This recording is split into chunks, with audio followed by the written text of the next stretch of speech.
Yo, it is I, your boy WilgansTV, and we're back at it with another reaction video, man. Boy, do we have one. Before we get started, let's just take a moment of silence for all the Man U fans out there. Let's just bow our heads and just... Anyways, let's toast it up for Tottenham Hotspurs for finally getting a trophy in 17 years. Finally, Son got to raise some hardware, man. Dang, before Harry Kane, it's kind of crazy, you know what I'm saying, for Tottenham Hotspurs. But, hey, it is what it is. Let's get into the video today.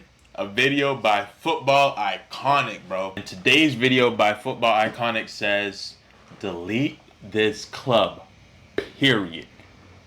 If that's not a crazy title, bro, I don't know what is, bro. Hey, and it has motion on it, so it gotta be a good one. So let's see what he's talking about, bro. This is how the season ends. Two horrible teams in a horrible match, won by a horrible goal, capped off by a horrible knee slide. Everything horrible. You said at the start of the season, the first campaign really about setting principles, getting your message across. The second campaign, you normally win. I'll correct myself. I don't usually win things. I always win things in my second year.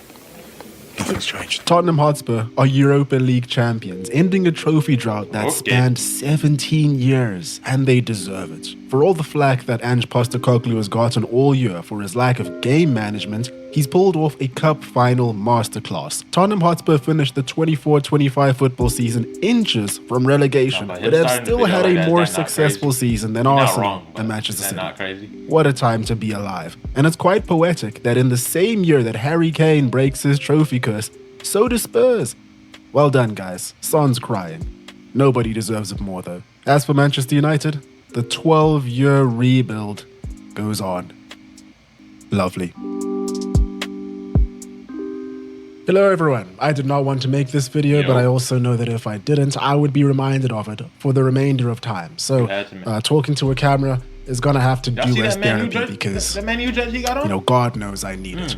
Can you imagine? I was this close to doing a watch-along for this match. Thank the Pope that I decided not to. You know, man on edge for 90 minutes. It's not the kind of content that I'm trying to put out there. If you want to help me feel better, it would be greatly appreciated if you gave me a follow on TikTok or Spotify, trying to make more curated content for different types of audiences, and it would help a lot. Thanks. Manchester United are so bad that they became the club that allowed Tottenham Hotspur to break their curse 4 times. 4 times. Losing to a team 4 times in a single season is honestly just so unbelievably sad. This team deserves nothing, and I'm glad reality reflects that. Seriously though, I'm going to zoom out for a second. Well done to Spurs, truly. It was only a couple of months ago I made a video on Mauricio Pochettino's Tottenham Hotspur, a team that I personally believe is the best Premier League side to never win anything. It's quite funny how the worst Spurs side in the Premier League era has somehow just surpassed the best Spurs side in the Premier League era. That's football. The world works in mysterious ways. Champions League football for this team, which has made a lot of people upset. This is such a crazy take from Arsene Wenger. He's actually been full of quite a few crazy takes since he's left Arsenal. This was never a talking point when Sevilla was winning Europa League and finishing bottom half of the table in Spain, or Frankfurt was doing the same in Germany. You know, it's only because this final involved Manchester United and Tottenham Hotspur, and quite frankly, looking at Arsene Wenger, it's not really hard to guess where his allegiances lie and how he feels about Spurs and Man United, so there's that. On to the actual match. This was not a good game of football. There's a very real reason why everyone was labeling this match as El Trashico before it began. I just want to preface all of this before going into my thoughts on the match, because at times, it may sound like I'm talking about a game that happened between two great teams, which is not what happened. Neutrals should be livid that they're not getting their time back. This must be the lowest quality European final I've ever seen. Players from both sides were failing to control routine balls regularly. Passes were going astray. Diving was rampant. In reality, there was no real purposeful threat towards goal from either side all game. But Spurs, to their credit, were definitely better in doing what needed to be done to get themselves over the line. I thought there was some really good pressing by them, especially in the first half. They didn't give United any space whatsoever. Bruno had to continue to go deeper and deeper to get himself onto the ball, and whenever he did, just did not know what to do with it afterwards. Spurs overran that midfield, and to be fair, their final ball wasn't fantastic. They weren't spraying passes and winning the ball like such that's like, why it wasn't a real high-scoring Adonises, game. but they were doing well enough to really stop United from getting into some sort of flow. Basuma in particular was well combative. United's wingbacks were leaving massive gaping holes at the back, which any half-decent team would have exploited expeditiously. And as we know, it doesn't take a half-decent side to beat these guys. As a matter of fact, Spurs have done it.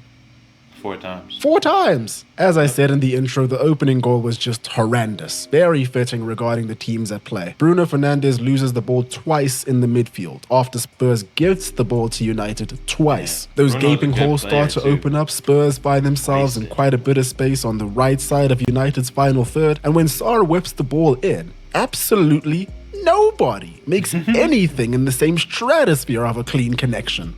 No one person on either side. It brushes off Brennan Johnson, comes off of Luke Shaw's arm, and Andre Onana is beaten at his near post. Onana is so trash, bro. Yo, I understand you, gang. Yo. And then, in the second half, for a team and manager that had been criticized for so long for being too attacking, they conjured up the dark arts and just parked the bus in that second half. Time wasting of the highest order, niggling fouls here and there. Richarlison is just a menace of a man to be playing against in these situations. All the falling over and begging for opponents to get carded. Great shift defensively as well, supporting Udogie when it looked like he was really struggling to handle Amad Diallo. Brilliant to have on your team, disdained by opponents. Christian Romero as well was fantastic and was clearly getting under Harry Maguire's skin all game. I was half expecting Maguire to start swinging at some point. Romero did what he was supposed to do. I think he was named man of the match, and I don't disagree with that assessment. Harry Maguire, though, I really would have expected better from him in terms of controlling his emotions and not falling for such obvious bait. And then we have Mickey van der Ven, who literally saved the game. No, that was a What an nice effort save, to bro. clear the ball off the line. Personally, I hated watching it. I kind of wish that he would have maybe considered my feelings first before doing that, but he didn't. He only thinks about himself, very selfish, but it's a cruel world that we live in. Having said that, I do have to commend the athleticism. The possession stats make it look like Manchester United were controlling the game, 73% going their way. But in reality, Postecoglou just relayed to his side something that all of us have known for a very long time. Just let them have the ball. They don't know what to do with it anyway. A lot of sideways passing, biding time, which makes sense if you're trying to work an angle, put all your team in the right position, laying all the chess pieces on the chessboard in the right way. But when you're just passing with no purpose, which is what United were doing for the vast majority of this match, an inquisition is in order. At no point did Spurs look like they were, in any way bothered by United. And that's been the case for 6 hours of football this season alone. 6 hours. We're cooked. United are terrible at just about everything in the final third. The only thing that they've been kind of good at when push comes to shove, at the very least this season, is launching the ball into the box and playing the lottery. It's literally gotten them into a European final. So what do Spurs decide to do? Pack the box. Spurs brought on Kevin Danso for Brennan Johnson later in the game, and United still continued to launch speculative balls into the box, despite the fact that there were about 5-6 foot plus Spurs players permanently parked inside their box. And I think, correct me if I'm wrong, but Lenny Yoro took the first long-range effort for United after the 90th minute. Yes, it flew over the bar. Yes, it was also speculative, but it's the only bit of variety that they managed to conjure up all game. How is this even possible? From a United perspective, I can't help but feel this loss is entirely on Amorim's selection and management. We have Ugarte, Bruno and Casemiro doing good work all campaign in the Europa League, only for Amorim to drop Ugarte for the most important game of the year against the Spurs side with Bentancur, Sarr and Basuma in the middle, all of whose jobs were primarily to break up the play. Why on earth did he wait so long to make any changes? After 45 minutes of nothing ball, you would have expected him to be like, you know what, something's not working out over here. Pedro Porro had the easiest job of the night until Alejandro Garnacho came on and pressed him a little bit, came out with 2 pretty dangerous moves immediately. but he only came on in the 71st minute. Whatever tactics were prepared for the game were not panning out whatsoever. At this point, I don't think anybody in this side trusts Rasmus Højlund at all. You can't convince me otherwise. The man will be one-on-one with a defender primed for an early ball from either flank, and whether it's Dorgu, Mazraoui, Darlow, Fernandes, whoever it is that has the ball, they just won't play that early ball in and back him to beat his man and finish. It's quite tragic, really. And the guy's a big boy. I don't know what we're missing. Is something happening in training every day where he's just trash? They just don't want to play him in? Or what? 2 seasons down for Rasmus Højlund, almost 100 games in all competitions as a starter for Manchester United, and I still can't tell you if he's a good player or not. That's how horrible his service has been. At this rate, the man will leave United in 2 years and become a Ballon d'Or candidate.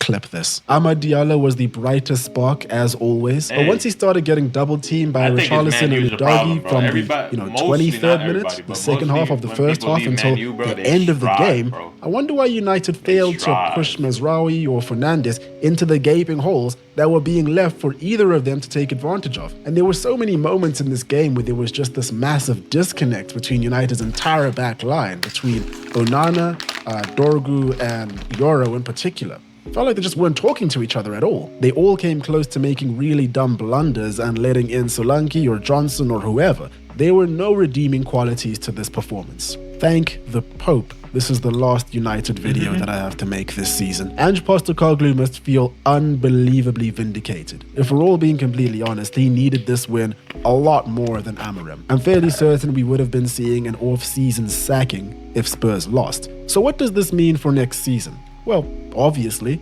Champions League money. I'm sure Spurs will also get more money out of their existing sponsorships because of that. They'll be more attractive to potential recruits because of that. The meme cycle has finally come to an end as Arsenal's favorite punching bag can finally fight back. Amorim came in mid-season, and while things have not been going his way, you can't blame him entirely for what's going on.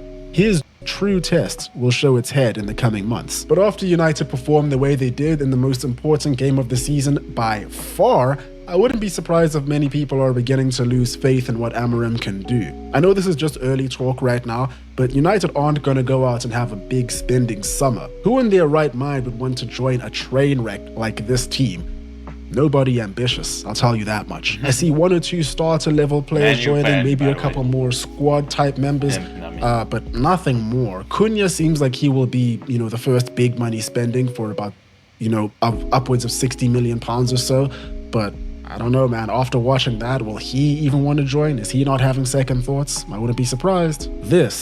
What we've witnessed over the course of the year, this will be the spine of the team next season. So, unless something monumental changes within the squad, the manager will be sacked by October, and... Damn. And there we have it. That's all for me today. Hope you guys enjoyed. Hope you're having a great day. Cheers. I will catch you next season. Hey, stay strong, soldier. W Viz, bro. Hey, he's really entertaining, bro. He's really entertaining. W Viz, man. Gotta drop a subscribe. Support my boy and a like. Stay strong, soldier. I can spell, y'all. I can spell. Yeah. W Viz, man. Hey, man. If you enjoyed the reaction, go ahead and like, comment, subscribe. I'll see y'all in the next one. Y'all be safe out there. And to the Man U fans, bro, tell them to do better.